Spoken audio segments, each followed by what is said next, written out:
Our chaplain couldn't make it this afternoon. She took ill. So if we could just have a moment of silence, please.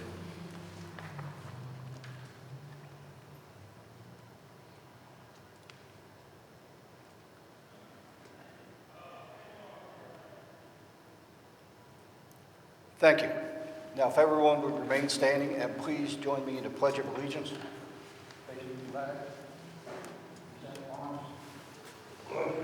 To the flag of the United States of America, and to the republic for which it stands, one nation, under God, indivisible, with liberty and justice for all.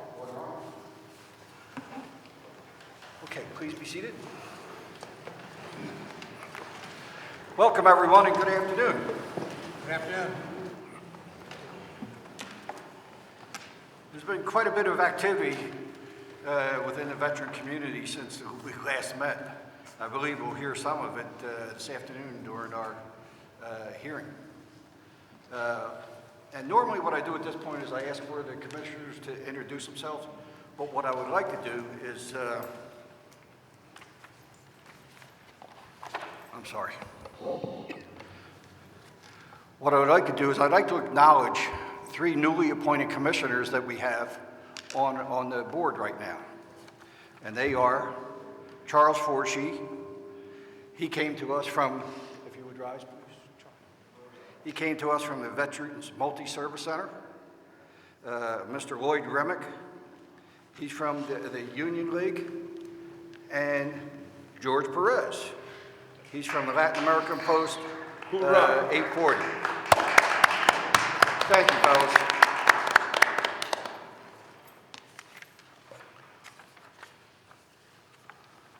Now we'll start with the introductions, beginning with myself. My name is George Ginder. I'm a retired Army veteran, 25 years active duty, a wounded combat veteran. I was wounded in Vietnam in 1968. Since my retirement from the military, naturally I went on to another job and retired from it, but I started working with the veterans. And since then I've been involved with the Veterans of Foreign Wars, the American Legion, Vietnam Veterans of America, and the Vietnam Veterans Memorial Society, and also the Philadelphia Veterans Parade from its very beginning. Since our last meeting, I and the members of this commission have assisted with burial of Philadelphia veterans at Washington's Crossing National Cemetery.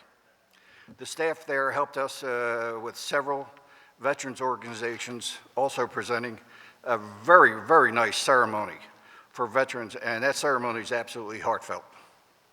If you have an opportunity to go there, at the end of the last Thursday of every month, they have a ceremony there for unattended veterans, meaning the people who were brought there during the month who had no one to attend their funeral. They have a ceremony for them. Also, the commission has been working with members of City Council on the proposed preference point program. We should be hearing more about that during this meeting. Okay, now if I could start with the rest of the introductions. So on my far right here, first. Hi, I'm Charlie Forshee, and as George mentioned, I'm a new member to the Advisory Commission. I am a 21-year Army veteran and also a veteran of 2 wars. I'm a life member of the Military Officers Association. I'm a member of the American Legion, and I've worked for the Veterans Multi-Service Center for the past 4 years. I head up client-facing services for the Veterans Multi-Service Center. Good afternoon, everybody. I'm Tony Boyle. In addition to being a member of the Philadelphia Police Department, I'm a retired Air Force, did 35 years active in reserve with the Air Force, last 28 years of which as a flight engineer on C-5s at Dover Air Force Base, and very honored to be here with you.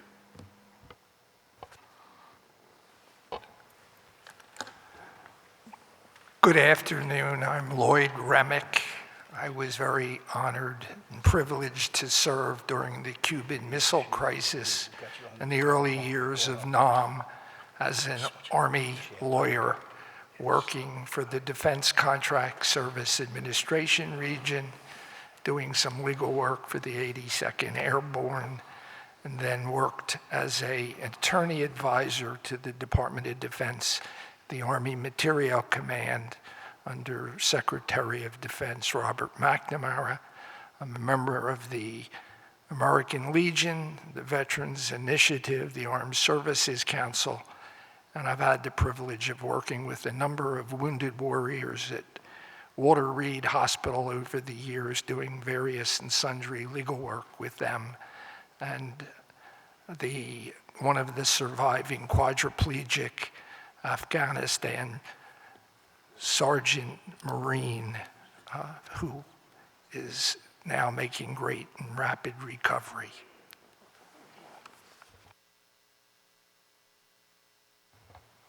My name is George Perez, United States Marines. I was with the landing force in Beirut, Lebanon.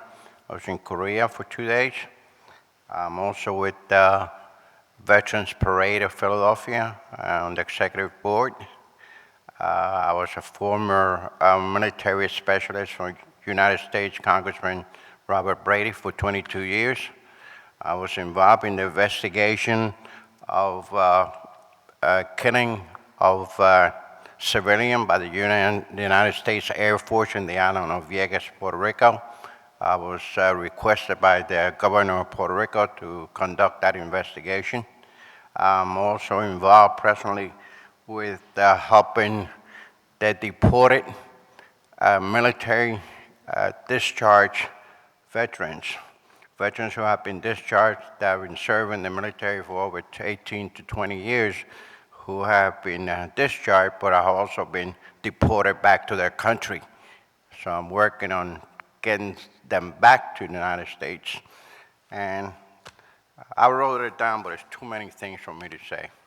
But I am here now, I'm a new member, and I hope to fulfill your duties of the board. Thank you. Hi, my name is Andre McCoy. I'm very happy to be here at City Council Chambers. Okay, great. Wanted to just mention, quick background, 33 years in the military, both enlisted and officer with the Marine Corps and also with the Army. Most of my jobs were combat arms, which consisted of artillery, tanks, and mechanized infantry. And then my last MOS was simulation operations, which dealt with modeling, simulation, and planning exercises for the whole AOR. I've had 6 deployments, 4 international deployments, 2 back-to-back combat tours in Iraq and Afghanistan.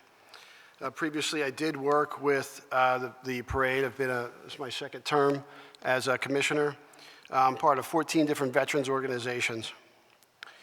There's been a lot of buzz, most recently about veterans issues. To that end, we don't create laws. We're not a legislative branch. We don't execute laws. We're not an executive branch or the mayor's office. And we're not a judge. We don't judge anything. We're an advisory commission. And any way I can give advice to the council members or the city of Philadelphia or fellow veterans, that's where it's all about. We have all met, but I specifically have met with Councilwoman Gilmore's office. I've also met with Councilman O's office, and I've had several phone calls with Councilwoman Gilmore's office for over the last 2 or 3 weeks. So there's a lot of spirited conversations going on. I look forward to that to continue. Thank you, Mr. Chairman.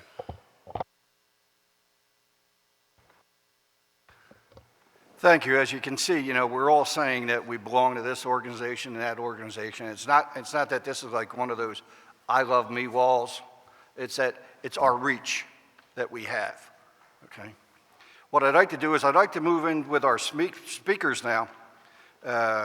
We have the honor of having a council person here today, Councilwoman Catherine Gilmore Richardson. If you would, ma'am, please. Come on. Thank you.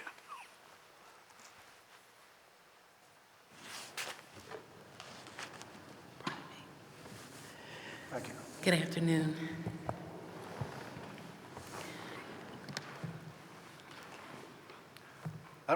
I don't know how you sit in these chairs. They're uncomfortable. With Please, cushions. if you would, for the stenographer, everybody knows you, but if you give your name, please. Yes, thank you. I'm Councilwoman Catherine Gilmore Richardson. Thank you.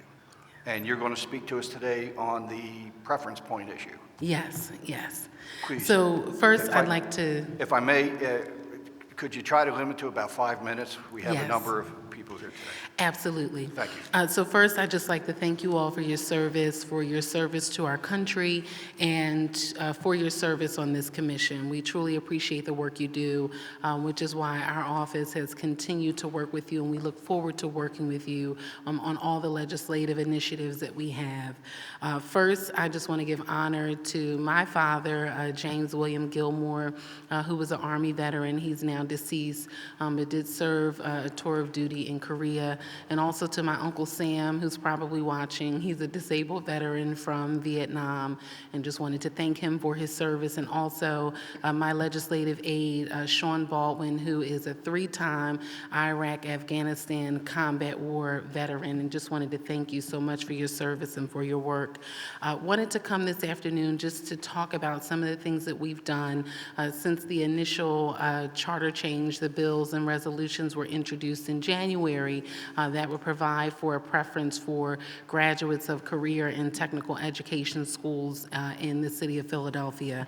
So first, just wanted to walk through some of the changes and amendments that we have undertaken since we've been in constant conversation and working with the members of this commission. Initially, when the legislation was introduced, the point preference for career and technical education graduates was introduced at 10.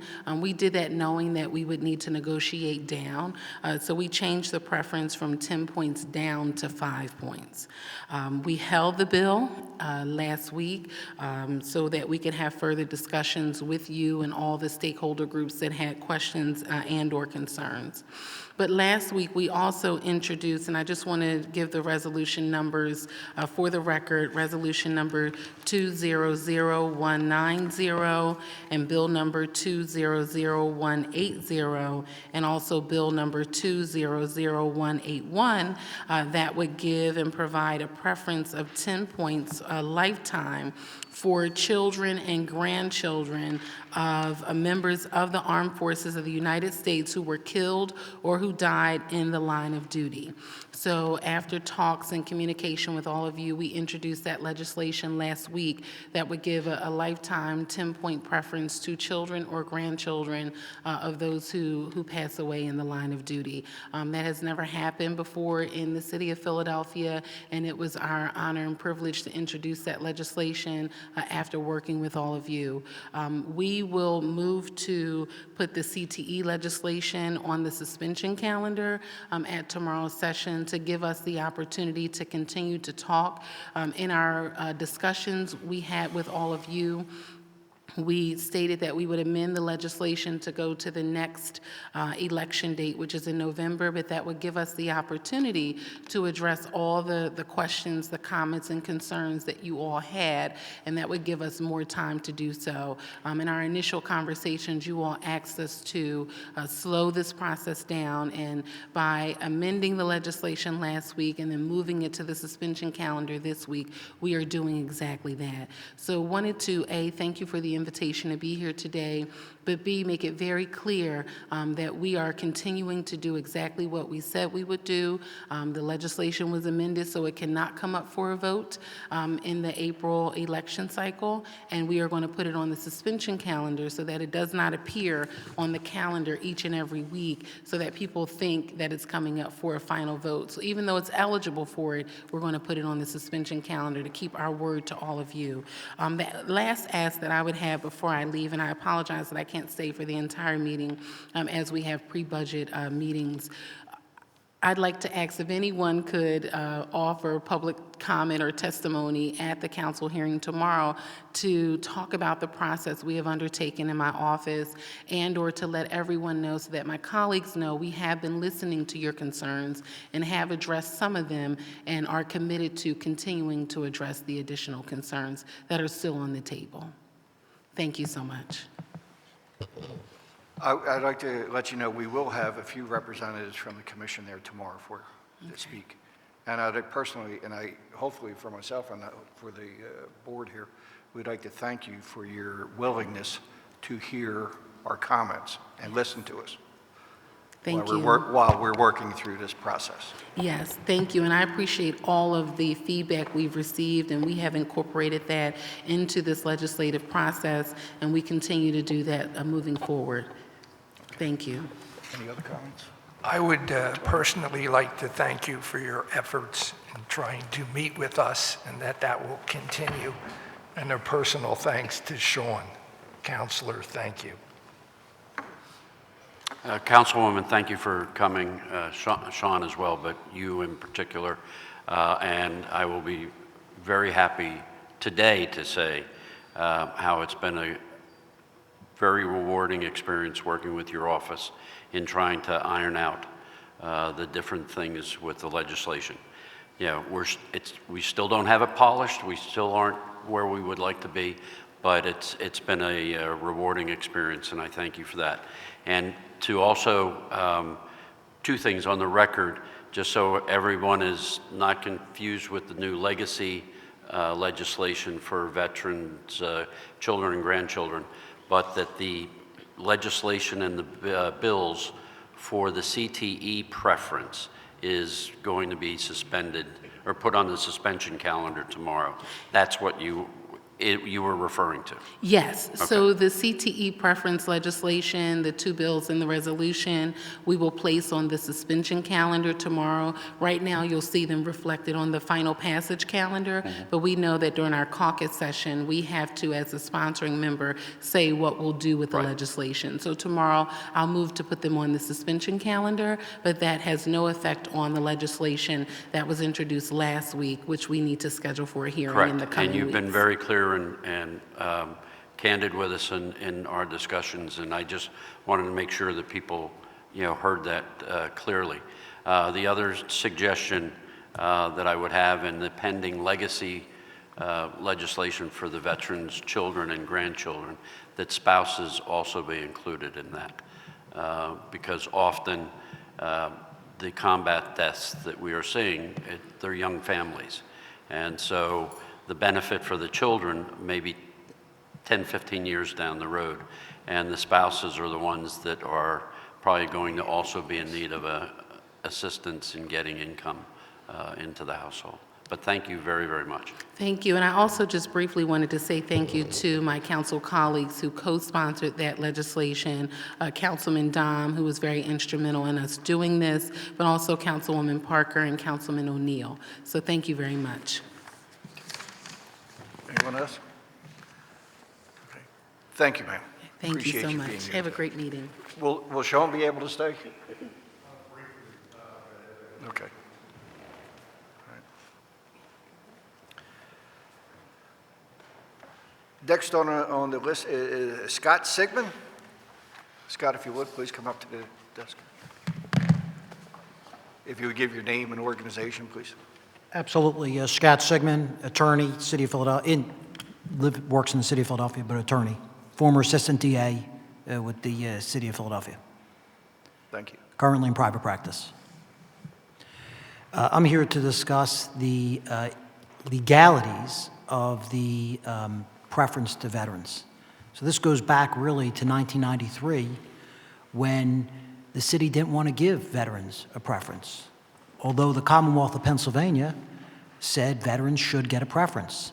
And the theory behind that was that not only veterans served our country, but veterans have better training. Because they went through the military, they have extensive training, and they have a little bit of an advantage over the everyday average American who didn't go through not only regular schooling, but also training through our armed services, regardless of the branch. So based on that, the Commonwealth of Pennsylvania found it prudent to give veterans a preference when applying for these type of civil service positions. The City and County of Philadelphia did not do that, and this went up to the U.S. District Court. And it went even higher than the U.S. District Court. In 1993, it went to the Third Circuit of the United States, one step below the U.S. Supreme Court. And in the Third Circuit, they heard arguments of whether or not this preference should apply in all 67 counties in Pennsylvania. And they concluded in a decision that this preference not only should be, it's the law. and they cited statute 1983, the civil rights statute that we always hear about. They explained that this preference is a property right guaranteed to veterans under the Constitution of both the United States and of Pennsylvania, because the Commonwealth of Pennsylvania granted that right upon veterans living within the Commonwealth, this preference. So in that decision, they made it a law not only in Pennsylvania, but that law, the Third Circuit, covers the District of New Jersey, the District of Delaware, the District of U.S. Virgin Islands, and all 3 federal districts in Pennsylvania, Western, Middle, and Eastern. So in all those areas, that's the law of the land as far as the Third Circuit goes. For the rest of the United States, it's pretty persuasive when a U.S. District Court of Appeals, a U.S. Court of Appeals, rules one way. And pretty much the only way it's going to get overruled would be the U.S. Supreme Court at this point. So that's the law of the land since 1993.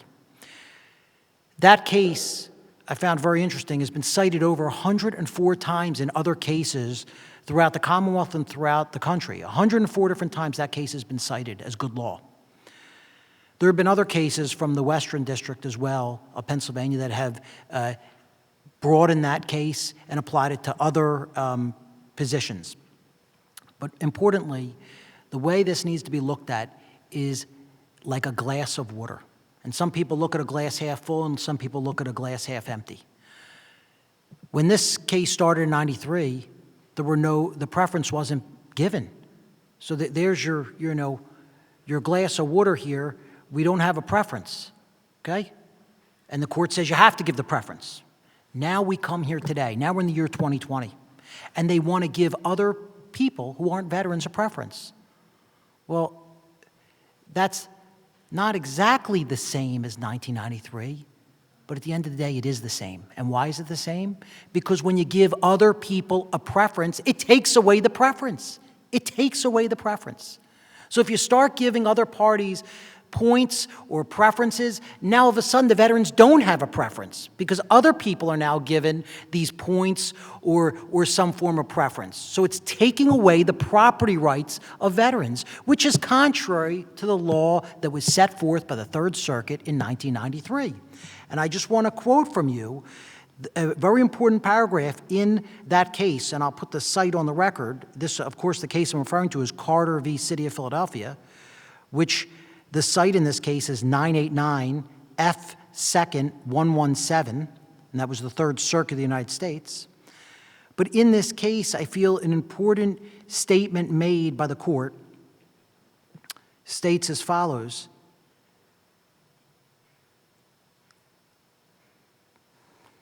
If I may just have 1 second here. Because that case really set forth what we're talking about here today. And in that case, they specifically wrote the Philadelphia Civil Service Regulation repudiating the preference is in conflict with state law and therefore is invalid. So repudiating it is invalid, but all of a sudden giving a preference to everyone else would be the same form of being invalid because you're again going against the law set forth by the Commonwealth of Pennsylvania. And that is very important. And this clearly states it is a property right, and property rights are protected by the Constitution, period. So therefore, if any of these bills pass that try to take away property rights of veterans by not giving them the preference, by basically giving other people the preference, this will be litigated, this will go to the federal district court, and this will end up back in the Third Circuit because this will be litigated. And at the end of the day, from viewing all the cases, my humble legal opinion is that the case law is on the side of the veterans, and the city of Philadelphia will be doing something contrary to what the law has been set forth since 1993. Thank you. Scott, thank you for your testimony. Any questions? Congratulations on your commission to the Coast Guard. Can I ask you this, just to boil it down to a simple issue? So any preference to one other than a veteran would be unconstitutional? Is that fair to say? I think it would be fair to say the law sets forth that veterans are given this preference for these particular civil service positions. For civil service positions, if you're giving other people a preference, you're taking it away from the veterans. So I think that would be contrary to the law, and therefore would be taking property away from veterans, property rights, which are protected under 42 U.S. Code Section 1983. So would it be unconstitutional? That is what the law has set forth. It would be unconstitutional to take away property rights from veterans, period. Thank you. Good afternoon, Counselor. Good afternoon, Chief. Currently, besides the proposed CTE preference, there are existing preferences besides the veteran preference. Namely, some of them are the survivor families of police and fire. Then you also have Explorer programs, both in the police and fire. There are preferences given to bilingual speaking individuals, and they may be more specific and not as general as the preferences that exist now for the survivor families, for explorers, et cetera. Is it your opinion that they too are unconstitutional in addition to the proposed CTE preference? My opinion is based on this law, it just appears to me taking away any property rights from veterans at this point seems to be contrary to the law. That's what it appears to be. So if you want to start passing any laws at this point that are going to take property away from veterans, and that property being the preference, it appears that it would be contrary to the way the law has been set forth since 1993. And if there were procedures that spoke to issues such as if there's competition between a veteran and an explorer veteran and a survivor veteran and a CTE student, and if there was procedure or legislation, it would have to, in order for it to not be unconstitutional, there would have to be a provision where if they are in competition and person A is a veteran and gets the 10 points, person B is a non-veteran, CTE graduate or survivor that gets, say, 5, that veteran would be bumped up to 15 in competition only with that individual. Would that then defeat the unconstitutionality of it? Looking at it and the way you explained it, it seems like as long as the veteran has that 10-point advantage, so again, in that certain scenario you set forth, the veteran's property rights would be protected, the 10-point advantage. So with everyone else, they have 10 points. If someone's given 5, the veteran would need to be 10 more than the person with 5. They need that, otherwise you're taking the property rights away. Right. Thank you very much. Are you a veterans attorney? No, sir, I'm a criminal litigation attorney. So I do criminal defense, because I was a former assistant DA, and I also do civil litigation. I just was asked to take a look at the law. I reviewed the law, and that is just my humble assessment of just reviewing it. Again, at the end of the day, judges much higher than me will make those determinations. I can only give you what seems to be the precedent set forth by the U.S. District Court and the U.S. Third Circuit Court of Appeals. Okay. Have you ever had a chance to represent a veteran on the civil service? I've represented veterans who have been charged with criminal offenses in both Philadelphia Veterans Court and just even the Philadelphia Criminal Justice Center, the Stout Justice Center, veterans that have been charged with everything from assault to drunk driving to drug offenses. So I've represented veterans in a both pro bono and paid capacity who have been charged with criminal offenses. Thank you for your work with the Coast Guard. My understanding is that the ramifications of this is something else that's of a concern. In other words, after the bills get processed, changed or unchanged in any form, what are some of the things that could happen in the future after these things are passed from a legal standpoint to the city or to veterans? If the major, thank you for your question. If these bills were passed, there's going to be litigation because any veteran who's going to lose their property are going to file a lawsuit. And this will bring the city of Philadelphia into drawn-out litigation in the federal court at 6th and Market, which will only cost the city valuable financial resources, which could be spent in other areas, such as education, such as job creation, such as housing, instead of wasted on litigation and attorney fees fighting over stealing property from veterans, which is what it is at the end of the day, stealing property from veterans.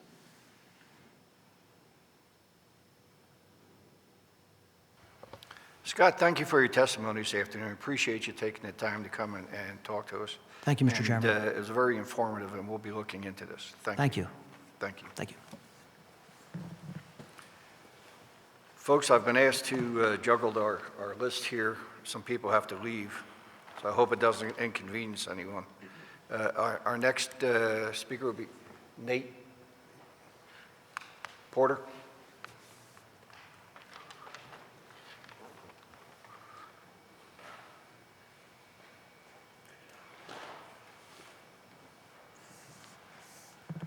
Nate, if you would, your name and your position. Good afternoon. My name is Nathaniel Porter. Get closer to the mic. Good afternoon. My name is Nathaniel Porter. I'm a Department Service Officer for Philadelphia County. And I'm here to report as far as what the office do for the veterans. We do claims for compensation for as veterans that may receive injury or not just physical but mental conditions, and file paperwork for its claims. And then we also do state benefits where veterans can qualify for tax exemption once they are 100% permanent and total and reside in Philadelphia County. And the other thing is the Hub Community Resources, where we outsource additional help to facilities like the Multi-Service Center and Wounded Warriors for additional help as far as housing and or assistance with utilities. Okay. Nate, did you bring any numbers with you today to tell you you're working so many cases and so on? The figures, I don't have the exact figures, but they have been increasing since my arrival.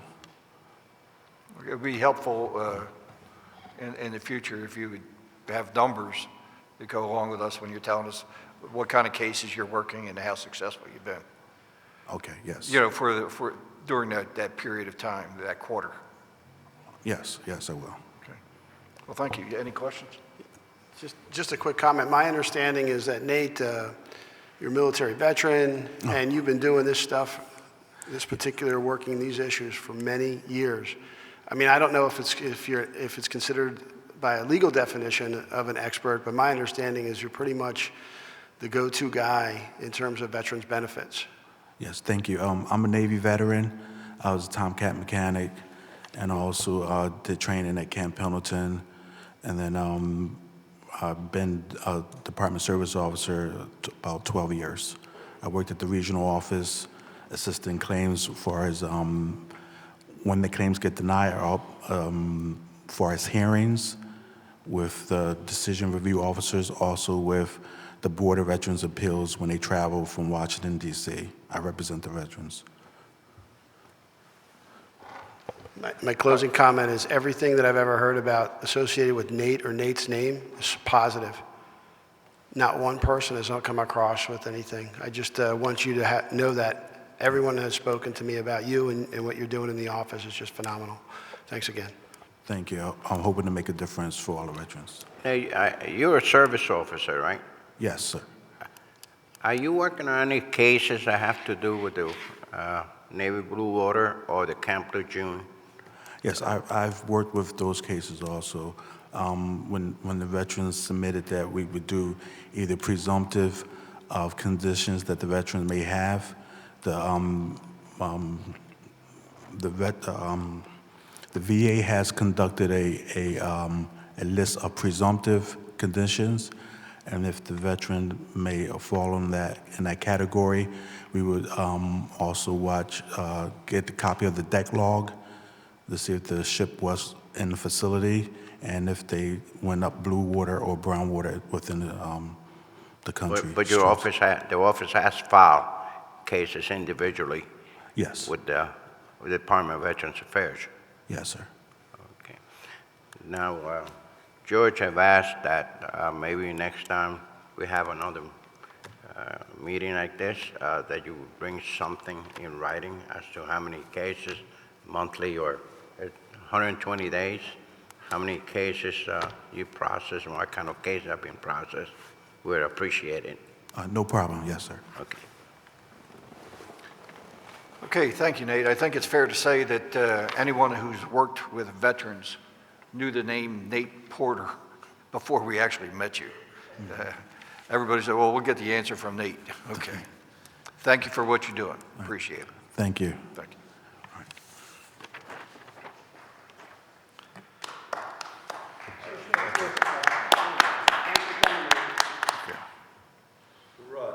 If we could have Joe Eastman, please.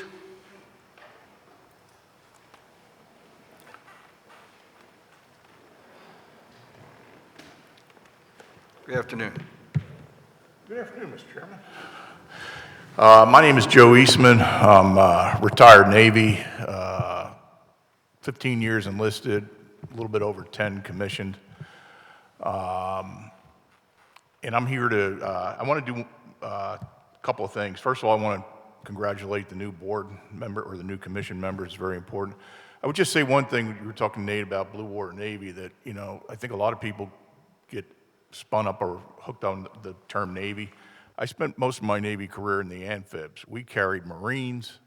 We carried soldiers on our flight deck when they had no place else to go. We were the Uber before there was Uber for the military services. So there's probably some soldiers, Marines, and even, God forbid, some Air Force people that we used to haul around. So sorry, Commissioner. If it wasn't first class, we weren't there. And just watch what you say about Marines. I'm ignoring that. Listen, what I'd like to do, I'd like to kind of comment on what we've been talking about here, this legislation that has been introduced over the last 3 weeks. And what I'd like to do to enter into the record something that just came out yesterday. And that is a op-ed letter written to the Philadelphia Inquirer by retired Major General Wesley Craig, and who I'm sure most people know who Major General Craig is. It's short, and I'll just go through it real quickly. When did it start that elected Philadelphia city officials believe that the commitment and sacrifice made by military veterans to the city, state, and nation for more than 240 years is in some way related or equivalent to a select group of public high school students? Area veterans feel that this false equivalence is a, quote, slap in the face, end quote, to service members, veterans, and their families. Why are city council members currently considering bills and charter changes 2006, 007, and 0040 that would permanently take away a portion of the roughly 60,000 Philadelphia veterans' constitutionally protected rights and hand them to some, but not all, high school students? The veteran point preference is protected under the 14th Amendment of the Constitution as a right of property. Such a proposal is also preempted by the Pennsylvania Veterans Preference Act 51 PA 7104 Bravo, which establishes a property right for veterans under 42 USC 1983 as found in Carter versus City of Philadelphia. Consequently, it would violate state and federal law and would be both invalid and unconstitutional. The 10-point preference given to veterans and children, grandchildren of police and firefighters killed in the line of duty is a privilege intended to thank those who have made sacrifices as public service or military. It is also in recognition of extra training these citizens achieve in leadership, hard work, duty, and personal sacrifice, including some who gave their lives. How does a, quote, handout, end quote, at the expense of veterans help specially trained 1,500 career and technical education, CTE, public high school students to a civil service job. Of the approximately 200 open city positions, roughly 46 are entry-level jobs. What message does this send to our young people and our Philadelphia community to arbitrarily hand over a preference that's been earned by military veterans? This would be a continuing, permanently chartered discouragement and disrespect to those who served. Only 1.8% of the approximately 30,000 city jobs are held by military veterans, and even fewer feel confident to try for these jobs. The veteran application rate is 1.5%. Philadelphia City Council are going in the wrong direction for veterans' preference points. We need to encourage veterans with their needed skills to serve again in Philadelphia. Uphold the rights of our veterans and first responders. Call City Council, the mayor, and attend the City Hall Council meeting this Thursday at 10 a.m. to stop City Council and to strongly oppose all three pieces of this ill-conceived proposal. Respectfully, Major General Retired Wesley E. Craig, 34th Commanding General, 28th Infantry, 51st Adjutant General of Pennsylvania. I just kind of like take another minute just to voice some concerns that I have, and talking to some other vets, certainly not all of them, but to some. Nobody has been able to convince me, and I think Mr. Sigmund talked about it, no one has been able to convince me that by adding this, that at some point down the road, there is going to be another demographic or another group of people that look at this and say, you know what, we're going to wordsmith this so that we can get it too. You can't convince me that's not going to happen. And it hurts the people it was intended to help, because where you may have 2 people applying for a job, you may have now 4, 5, or 6 people. The other thing is, and I think this is a difficulty that we as veterans have, trying to explain to the civilian community what it is that we are concerned about. After the city council meeting last week, somebody on this side of the aisle, might have been a staffer, approached me and said, "Why do you want a job at your age?" And I thought to myself, you don't get it. This isn't about me, where I'm fighting for. It's about all these guys, men and women, that are coming behind us. Some of us are older enough to remember those days where we were basically on our own. Nobody wanted to have anything to do with us. We were bad people, and we had to fight for everything. Look how long it took to get a veterans parade in this city when every other special interest group got time on the Parkway. And despite all the people in this building who want to take credit for that, it was a reporter, Larry Menti, that wrote an article in Philadelphia Magazine that got the city to change their position on the Philadelphia Veterans Parade. That's what I think we're up against, that we're fighting for people that are coming after us. And, you know, I have not been convinced that they are not going to be affected by this. Thank you. Thank you, Joe. Any questions? Okay. Joe, I'd like to echo what you're saying in terms of the false equivalence of being, you know, a veteran is some other group or some other interest is equal to. However, I'd like to ask you, what's the difference between the current bill as proposed for a 5-point preference and the other programs that have 3 and 4 and 5-point preferences that we've allowed? I just that's the piece that I never hear that. And I think that's what's fair. The difference? I think that's a fair question, Charlie. But again, and I've asked this question of council and staff people, how can you assure our veterans community that something else down the road is not going to be stuck in that? They can't convince us of that. Now, I would tell you, if they could convince us of that, I might be fine with some of this. But I know a very well-known veteran. When he asked me what I was doing down here, I had about 2 sentences out. He said, "Joe, be careful, because it's something else is going to be stuck in that bill somewhere down. It may not be this year, may not be that year."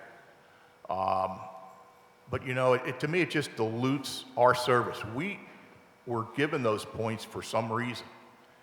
And I appreciate a young person that's completed a CTE education, but they can't carry my water. And if that sounds cold and heartless, so be it. And I will voice this until somebody convinces me that our veterans will not be hurt down the road. And that's the best answer I can give, Charlie. I'm sorry if that, so. Go ahead, Joe.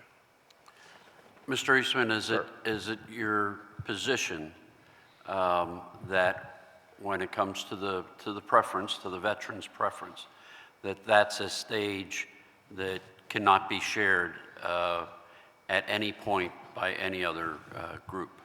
Right now, yes, because I've not been convinced that, again, it goes back that I know what city I'm sitting in. I know what happens in this city.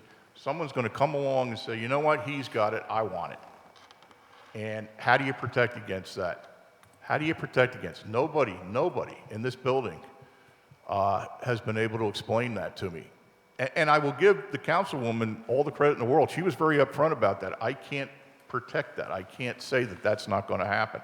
I appreciate her honesty. But Could you speak to the fact that now that's the veteran stage, the 10-point veteran stage is already shared by the survivor families of police and fire killed in the line of duty? Sure, and I think that was the original intent of the way that was put in. I have no idea how that was written way back in the day, but Doesn't go back too far. I'm sorry? It doesn't go back too far. Yeah, but my assumption is that, as General Craig said in his letter, it was to recognize certainly the service of veterans, but the service and the ultimate sacrifice of police and firefighters by allowing their children to maybe take advantage of that benefit. That is, to me, and this is Joe Eastman speaking, just Joe Eastman. I'm not talking for any other veteran in this city. That, to me, you got a real stretch to where you're going to allow, say, a CTE graduate to get in that exclusive group. But that's a willingness.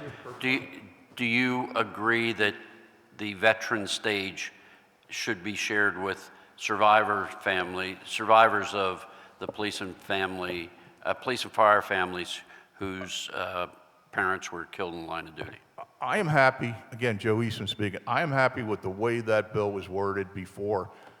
I got a call from a couple people on this committee 3 weeks ago about this thing being changed. I would have had no reason to, because to me it was a recognition of people who were willing to do something now, especially in this country now, where the vast majority of people are not willing to do it. Police jobs, fire jobs, military. I mean, to me, it's a special group of people that have earned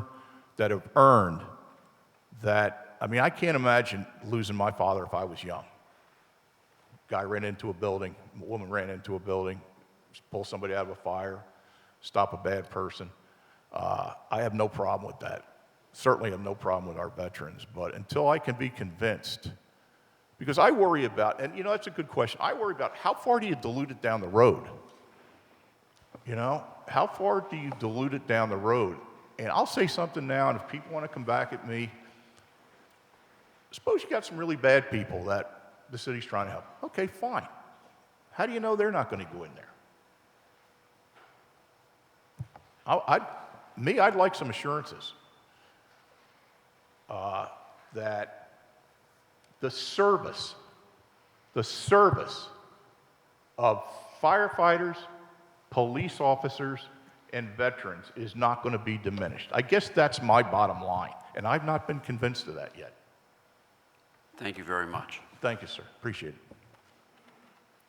Joe, thank you for your testimony, and thank you for your time. Time, sir.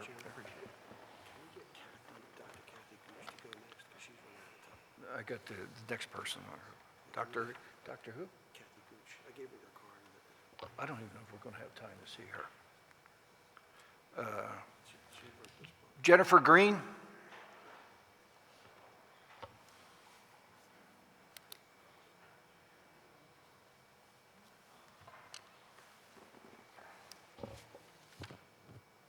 Good afternoon, Jennifer. Good afternoon.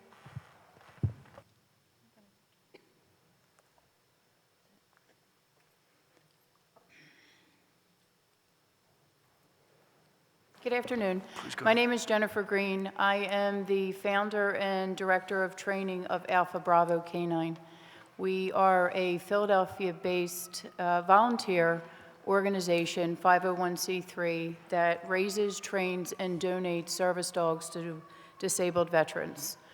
It costs between $25,000 and $30,000 per dog to donate to each veteran. Everything that we do for our veteran is free. We offer lifetime support for our veterans. Alpha Bravo Canine was started based on an open conversation with my son, who is a Marine Corps veteran, and the struggles that our veterans are coming home with and how are they dealing with it. One of the main reasons for starting it was the suicide rate in our veteran community. And there are ways that service dogs can change people's lives, and they're doing it every single day. Service dogs are changing lives. They are bringing our veterans a better quality of life, and that's what we're here for. We have, I founded the organization in 2015, so we're coming up on our 5th year of the organization. So I wanted to come here today just to talk to you about the services that we are offering our veterans. When my son came home from a second deployment, we realized that there actually was no services within Philadelphia that offer this. We are Philadelphia's very first organization that does this for veterans. To date, there is no other veteran organization for service dogs specifically for veterans in Philadelphia. So we're proud to be the very first one, but it was based on a need within our own family where I realized that there was actually a bigger need within our community. So this is my way of giving back to all of our disabled veterans. Come here, buddy. Go ahead, Tony. Ms. Green, could you expand a bit as far as the operation? I'm curious how Alpha Bravo, how that became the name of the organization, but more importantly, what's involved with training of the dogs? How many dogs, have you placed? How, if people want to get involved, either through financial support or whatever, some of your needs that you see in going forward, how do you select your dogs? Sure. I'm just fascinated and want to know more about the whole thing. And what the dog's name is. 'Cause This is it's Striker. cute. Striker is actually in training. He just turned 5 months this week. Striker's in training to be our demo dog for the organization, where he'll work with veterans that are coming into the program to show them what a service dog can do. For example, I was interviewing a veteran that came in. He was extremely stressed out during the interview. Our previous demo dog was very good at picking up anxiety, but he was also trained by myself to pick up different signs that do occur right before any type of anxiety or panic attack.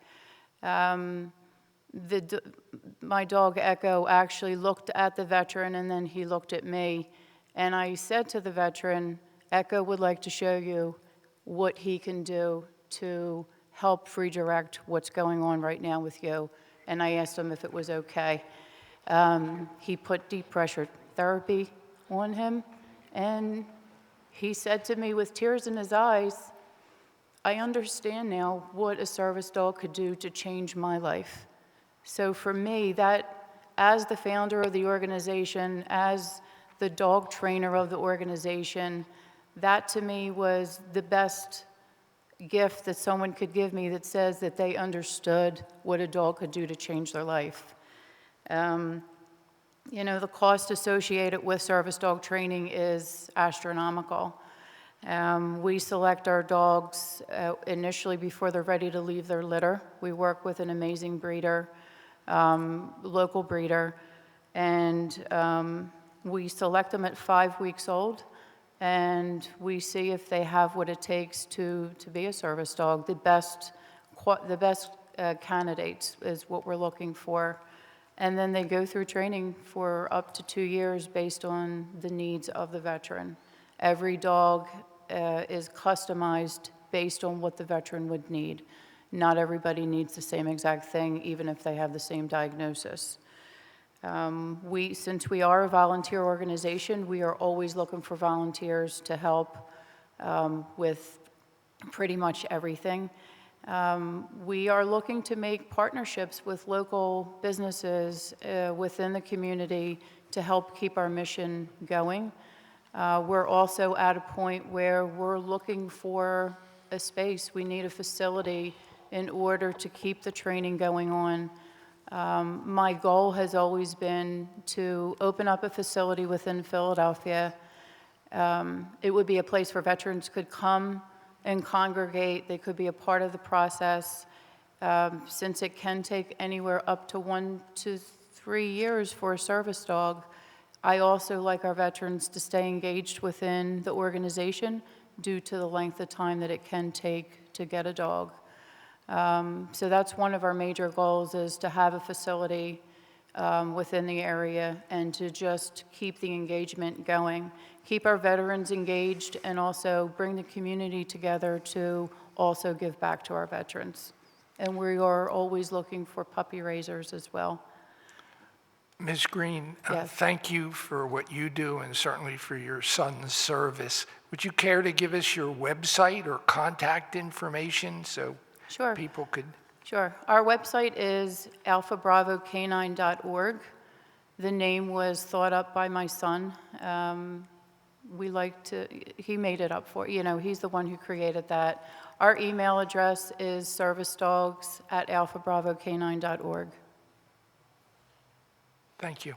Thank you. Thank you, Jennifer. Thank you. Appreciate you taking your time to come in today.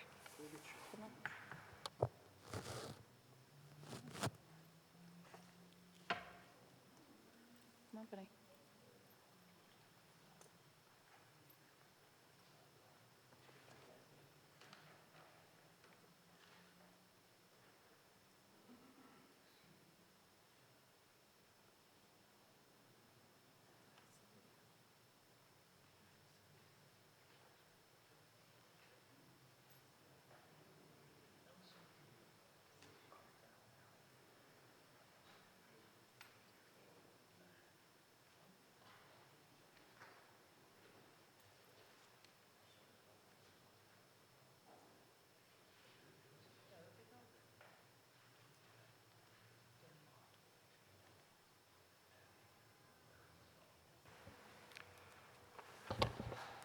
Cheryl Renee Gooch.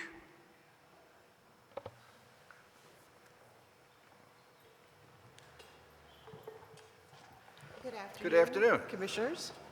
My name is Dr. Cheryl Renee Gooch. I'm the author of Hensonville's Doctor, Heroes. could you move the microphone just a little closer to you, Sure, please? I tend to pop Thank the you. mic, so I'm particularly cautious, okay?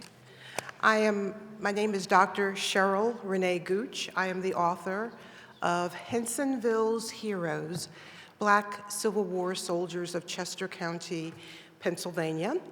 And my research was published by the History Press in 2018 for a general audience, and really the purpose is to broaden the aperture, our awareness as a community, as a state, and as a country of the role of the more than 200,000 African American men who served in the Union forces, in the Army and Navy during the Civil War.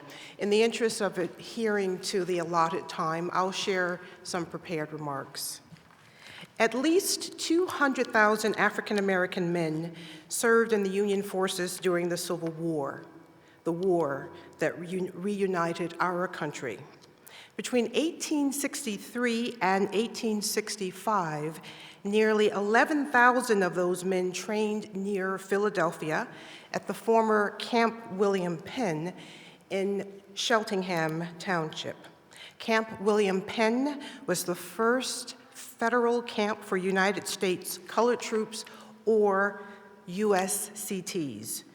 African American men, both free and formerly enslaved, who enlisted in the Union Army and Navy, found that their combat roles transformed them into agents of emancipation.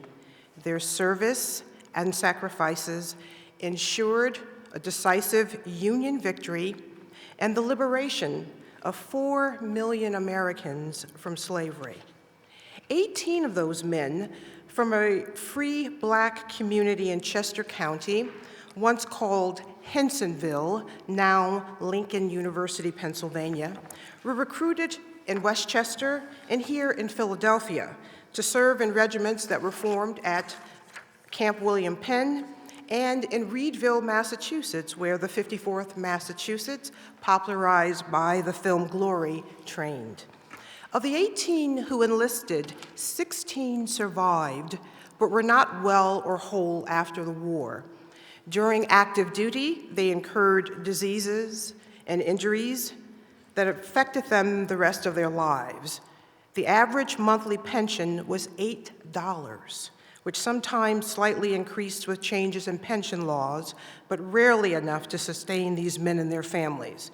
By the way, $8 in 1865 is equivalent to about $126.61 today. These men who fought to preserve the United States of America lived in or near abject poverty for the rest of their lives. So Hensonville's Heroes focuses on the mostly unsuccessful efforts of these veterans to secure equitable pensions. Since few historical accounts focus on the sacrifices and struggles of African American Civil War veterans, my research was sort of an act of restorative justice to regather their stories and identities, rescue them from obscurity, and place them into our American history and memory of the Civil War. Civil War reenactor Bernard Jordan Lambert is the third great-grandson of William J., 54th Massachusetts Company B, third great-nephew of Wesley J. and George J., 54th Massachusetts Company B, third great-cousin of Josiah Cole and James Cole, 54th Massachusetts Company B, and third great-cousin of Albert G. Walls, 54th Massachusetts Company B, who died in combat at Fort Wagner, South Carolina in July 1863.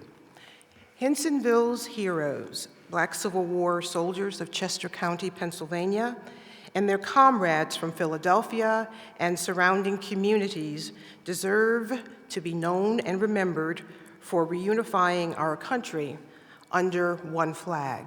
I'll close with a brief excerpt from a Grand Army of the Republic song entitled, "We Saved This Great Union for You." We're old, weary soldiers, our battles are over. Our footsteps are feeble, we're nearing the shore. We're slowly and surely approaching the crossing. A little while longer and all will be over. When my comrades and I pass through the dark valley, will you still be faithful? Will you remember true? When the grave marks the spot where the soldiers are resting, remember, we saved this great union for you. Hensonville's Heroes. Thank you.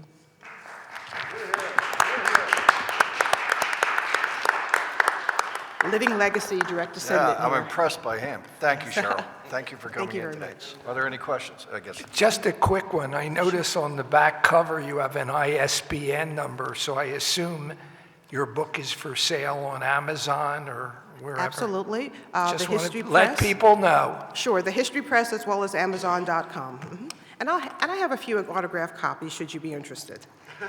Thank you very much, gentlemen. Thank you.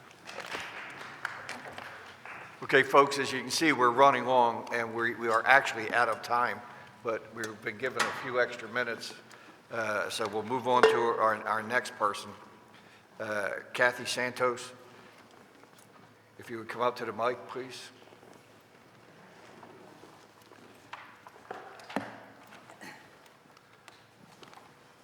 Kathy, I know you said you've timed this, and it's a little bit over the mark, but if you could maybe speak fast, because we have one more person. Since we're the only women veterans in the room, I'm going to ask them all to join me here at the mic. And I'm going to share my 5 minutes with these two ladies here. Could you give your name for the stenographer, please? Yes, Dr. Kathy Bennett Santos, founder of the National Alliance of Women Veterans. Sonia Hodges. Hi. And that will be Antonia Betts when she joins us. So I did have prepared a statement. I thought that it would be appropriate to present some of my focused agenda.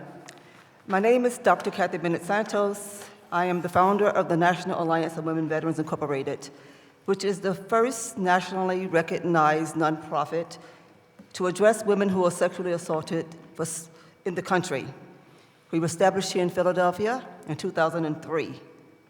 On March the 10th, we will celebrate 17 years here of our tributes to women veterans, where we have given out over 250 recognition to women veterans here in the city of Philadelphia. And we have over 1 million volunteer hours registered with the Point of Life, where we have awarded people with the Presidential Award over the years.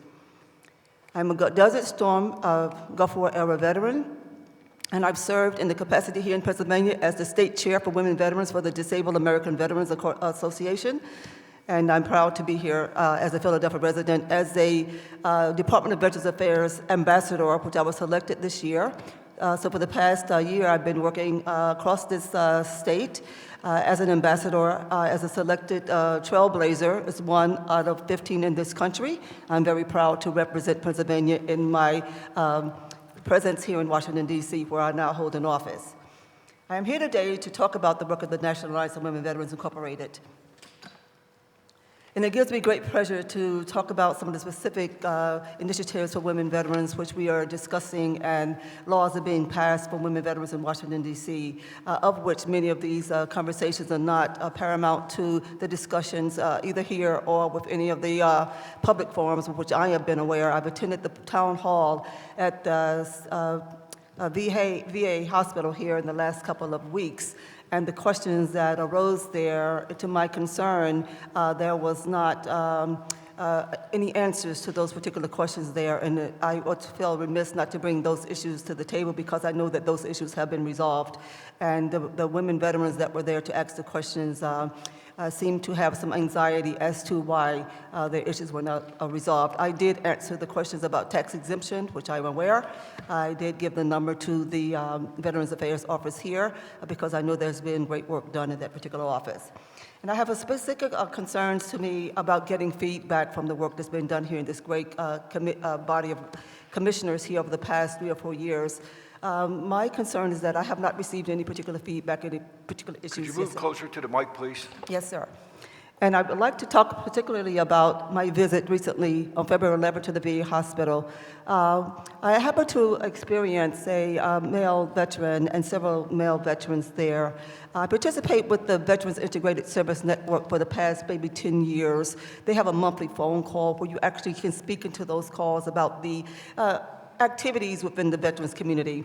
So I've been participating with regards to activities within the VA hospital when I've experienced whether there's needle shortages. On last past week, I witnessed a young man that had been released or discharged from the VA hospital in his pajamas. And he was barely able to walk. I actually took the man home in my car. In my car, I learned that this man had been treated for chemotherapy, and that he had the next 30 days to be treated for chemotherapy, and the VA had not arranged him travel. What I also witnessed in the VA hospital was that there were several gentlemen that were walking in distress. And there was no offer of travel to these gentlemen where they were trying to arrange that for themselves. And I would like that to be a priority issue.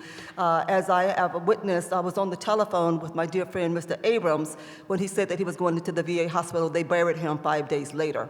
So we are talking about the on-the-ground kind of activities where there has not been somewhat of a direct access. So as I am directing my concerns to the Philadelphia Veterans Advisory Office Director, Mr. Abergancillo, his response to me for the past year has been non-existent. And I have a question as to the need to evaluate his position and his capabilities in that role, because there's been a lot of quality of life issues with regards to the veterans in the city of Philadelphia, particularly when I'm talking about Pennsylvania State Senate Bill 255. It's a resolution that described the Pennsylvania characteristics of Pennsylvania veterans. Philadelphia County was omitted. So because Philadelphia County was omitted, we are not recognized in the considerations for funding and resources coming through the state of Pennsylvania. And I think that should be another priority for this commission to consider as they move forward this year.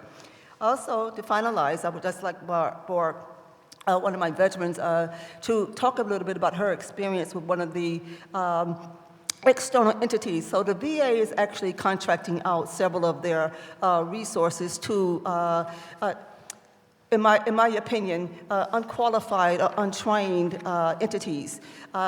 We could talk specifically about the activities, but I'm talking specifically about the role that the Philadelphia City Council has in bringing these particular non-veteran-led or non-veteran familiar platforms into this space. I am a veteran. I served my country. I was the very first female to fight for sexual assault on active duty in 1993, and I won my case while I served.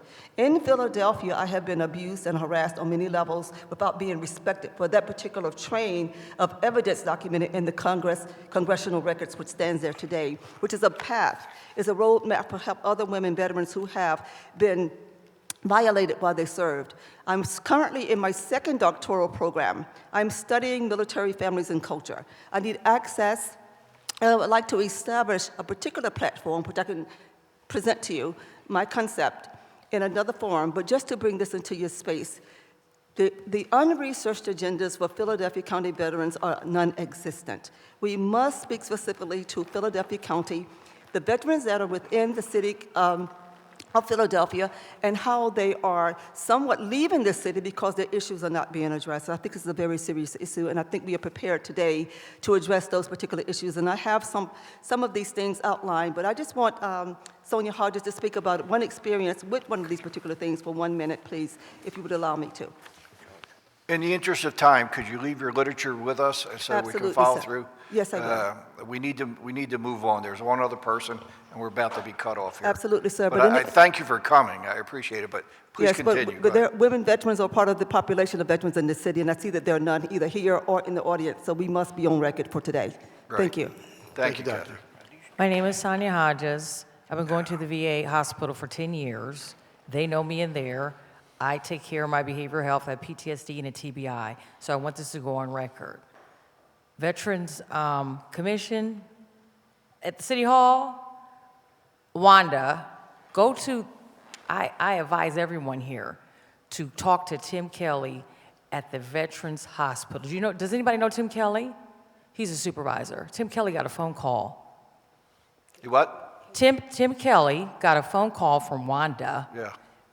She said, Sonia Hodges just called me, and she threatened the mayor, and she threatened Darrell Clark. Then this happened a while ago, but because it really put me into distress, now I'm going to talk about it. Well, she didn't know that Tim Kelly knows me, and not only does he know me, he advocates and he's a support team system for me. He called me on the phone. He said, I just got a phone call from Wanda Skides. Did you call her and threaten the mayor and Darrell Clark, and she's worried about you? Ask Tim Kelly. I said, no, I did not. And I want this to go on the record because I think it's horrible that somebody would attack a veteran like that. Now, if I did it, I need to be in jail, but I didn't do it. And Tim Kelly told her, she's trying to give me 302. This is a true story. This really happened to me. I don't go in that office anymore. I don't know what they do in that office, but if you can figure out what they're doing in that office, please tell me. Excuse me, ma'am, for a second, point of order. I don't believe that this is the forum for personal accusations. People can't. It's not a personal No. It's not a personal Please, accusation. please. You can go to the city There's hall. There's a point of order. I've made it, and so please stand down for a second. I don't think that this type of testimony, that we should entertain, but Oh, B, somebody's that, abusing somebody? Please stand by. If somebody's getting But if abused there and getting are- lied on. This is not the avenue for personal accusations. It's not an against accusation. It people. happened. You can ask Tim Kelly. You think Tim Kelly's going to lie? Ma'am, please, I was going to ask you if we could continue this conversation after the meeting. What I would like to do is thank you all for my opportunity. I will have in writing the specific program concepts for the research agenda that I have in Philadelphia. I have actually met with the research team over there, and I think they are welcoming my research agenda. It will surround some of these very specific criteria what we're talking about with regards to how we're interacting as professionals with the veterans. I think it is very critical for our existence here in Philadelphia, and I'll share that with you. Hopefully, we can have that Thank you. communication opened. And I didn't see Thank you rush anyone else, and I just want to be Thank you, made Kathy. fair to this time, okay? Okay. Can you do it after? Hey, Kathy, are Yes. you still connected? Yes, sir. So we are hosting on Okay. next Tuesday. The reason I said that, because two different names on the same date at the same time. That's Yes, why I sir. asked So you on that. Tuesday, we are hosting our 17th Women Veterans Tribute here. There are veterans in the city of Philadelphia. Predominantly at the VA Hospital in Philadelphia, there are predominantly more African-American veterans than any other population here in the city of Philadelphia. So we want to make sure they're heard in this body as well. So I thank you so much, you all, and I make sure Thank that you. I want to make sure that I get a response for the request that I'm making today on having this considered as part of the record and get an official response on this issue today that I'm presenting. I would Okay, we appreciate can call again in a few minutes, okay? Let me get this next person on, and we'll be good, okay? I appreciate I'll talk to you in that. a few minutes. Thank you. Ma'am, please. This is not a legislative Ma'am, body. please. This is not a judicial body, and this is not an executive body. This is just an advisory thing. We don't write laws. Sir, if you would, please. We don't have a budget. This is not the right forum for that. Thank you, ma'am. We're out of time, but we want to hear from you, so if you could. You're my Make it hero, brief. so I'll be quick. I'm just not going to take long because I love this country. The country's amazing. And my name is Louis Gibson. I'm an honorably retired United States Marine who was born in Nivac County, Liberia. I'm here to speak on what's going on here in Pennsylvania. And I go from state to state because I was born in Liberia, and I feel as a veteran, whenever there's an issue that brings up veteran issues, if I have something that I feel that can add to the situation, I should. I feel like I'm unique. There's not a lot of individuals who were hurt in combat training from Africa who receives the type of benefits I have. And that I'm extremely grateful for. And because I'm grateful, I dedicate the rest of my life to this country and other veterans like myself. I'm a legal immigrant, honorably retired United States Marine who receives 100% service-connected benefits, total and permanent, all static. What I want to do is speak on the veteran preferences in which those veteran preferences are saving lives. Because when someone says to you, thank you for serving, those are words. When they implement preferences, it's action. And we as men, action speak louder than words. So when those things have been put on the same pedestal with any other non-earned individuals or citizens, it makes it feel like a slap in the face or Indian giving. So I've always felt, let me express myself from a guy on the ground. I'm 44 years old and was honorably retired under the age of 30, not because of choice, because of injuries sustained while serving. Or I would have been a lifer. This is what I wanted to do. But God had a different plan. And the plan was, use your big mouth for good. And right now, I want you guys to know that I love this country so much. But what really hurts me more than anything else is we cannot forget the backbone of America. It's the veterans. Without the veterans, the body can't stand. So we must show appreciation to the group that when they obtain the word veteran, they have the highest suicide rate in the country. Homelessness. Most of them that serve will end up incarcerated after serving and have the highest rate. And with those things, it's almost like the word itself is a curse. But you have to turn a negative to a positive. And in our branch of service, they taught us how to adapt and overcome. Only those of us that take the training, you can see the example in our lives. I took the training and the butt whooping, but that was God's plan for me.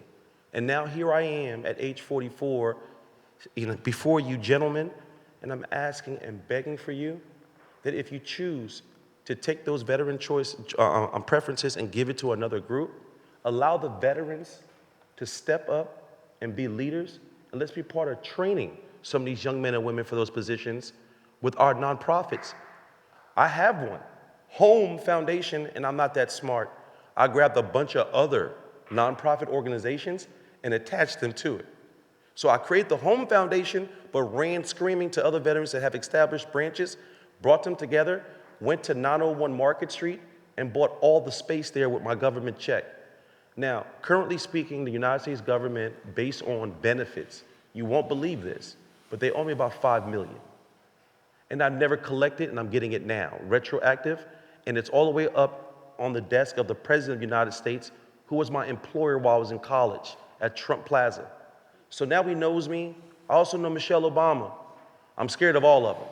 But I know one thing, those leaders have put me in a leadership position, not because I volunteered for it, it's because it was God's plan. So now that I'm here, let me stop talking, because you guys are the action. I'm just the message. I'm not the messenger. I'll let God do the heavy lifting. Thank you for your time. Thank you. May I ask you a question? Sir, your name? Louis, L-O-U-I-S, Gibson, sir. My mama calls me Booby, but please don't call me Booby. Okay. Thank you for your time. Any questions? Hoorah. You know All I love you, right? Thank you for your time. I love you. I read about you all the time. Let me, sir, let me say something. And Dr. and Dr. Santos, I used to be on the Lieutenant Governor's Veterans Commission. And not once in 7 years that I was on the board did I hear anybody from Philadelphia come up to ask for any funding, to ask for any assistance. And maybe it's because people don't think that exists. There's two boards, two veterans boards, the Governor's Veterans Commission and the Lieutenant Governor's Veterans Commission. So you should, I'll talk to you after I leave, Kathy. I need your help. You should, there's money there available, and nobody's taking advantage of that. Personally, to be honest with you, with the type of money that the United States government allocated to Louis Gibson, I'm already rich. I just need to use the funds for what I want to use it for.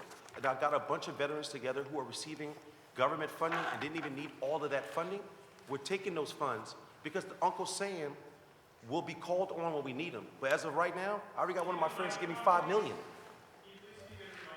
A friend of mine already committed to give me $5 million because of the fact that I convinced them how important it was. So me as a veteran, I'm a leader. I don't need the government to give us the funding. What I need them to do is empower me to go get it.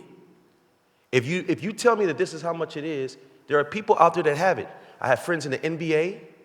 I have friends who are sports commentators.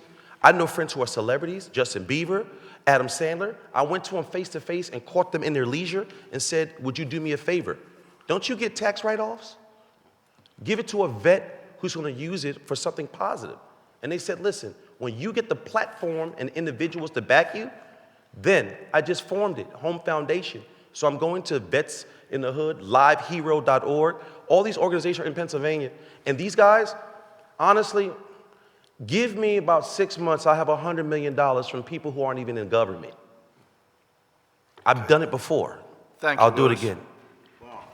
Louis, do you have an email address, website, anything that if You'll people are love it. interested? It's my name, Louis Gibson at louisgibson.us. Okay. Semper Fi. Hoorah! Hoorah. Listen, what I Thank you, Louis. propose is that Kathy and Doctor, there's this book, it belongs to the state. It's the Pennsylvania laws relating to veterans. You'll find everything here. Go to your state rep or your state senator, get this book, okay?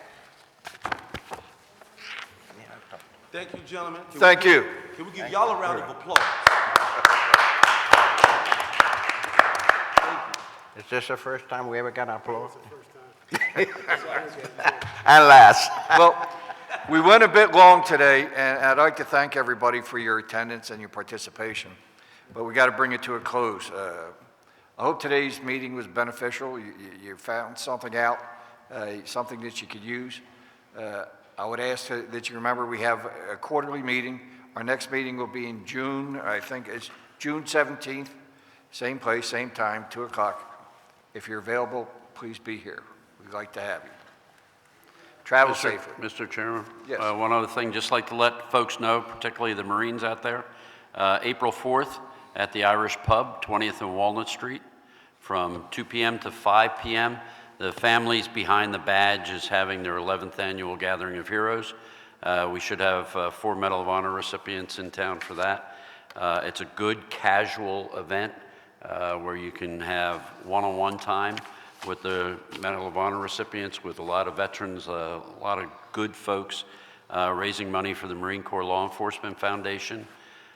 In addition to that, a portion of the proceeds will assist the family of Police Officer Andy Chan, Highway Patrol Officer who was very seriously injured in a police motorcycle accident last year. So, hope to see everybody there.